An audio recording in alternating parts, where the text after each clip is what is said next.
तिकडे सोलापूर महापालिका निवडणुकीच्या तोंडावर भाजप शिवसेनेमधला वाद आता शिगेला पोहोचलेला पाहायला मिळतोय। शिवसेना जिल्हा प्रमुख अमोल शिंदेंनी भाजपवर पैसे वाटपाचे गंभीर आरोप केले आहेत। भाजप नेते देवेंद्र कोठे यांनी पैसे वाटल्याचा आरोप अमोल शिंदेंकडून करण्यात आलाय। तसंच जयकुमार गोरे यांनी रात्री केलेल्या चाय पे चर्चावरही अमोल शिंदेंनी आक्षेप घेतला। दरम्यान शिवसेनेच्या आरोपांना भाजपकडून प्रत्युत्तर देण्यात आलं। पराभव दिसत असल्यानं सहानुभूतीसाठी आरोप करण्याचा पलटवार भाजपने केलाय।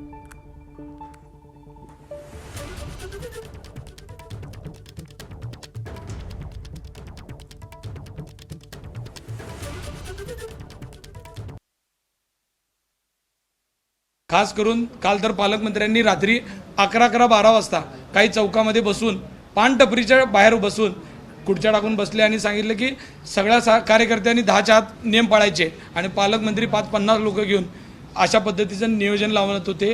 रात्री काय चालतंय ते सगळ्यांना माहीत आहे। मी स्वतः फोटो दाखवलेत की देवेंद्र कोठे रात्री गाडीत कशा पद्धतीने फिरून पैसे वाटत होता। त्यांनी ज्या पद्धतीनं पैसे वाटले ते रात्रभर फिरलाय। निवडणूक जिंकण्यासाठी काहीतरी विक्टिम कार्ड शेवटच्या दिवशी खेळायचं हा केविलवाणा प्रकार अमोल शिंदेंनी केलेला आहे। अशी कुठलीही परिस्थिती नाही, कोणालाही चुकीच्या पद्धतीने अटक वगैरे केलेलं नाही आणि तेही सत्तेतल्या घटक आहेत।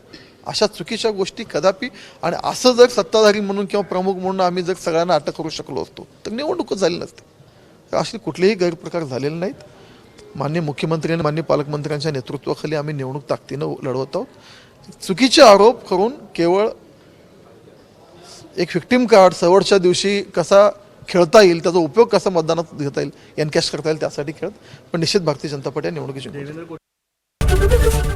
एबीपी माझा, उघडा डोळे बघा नीट।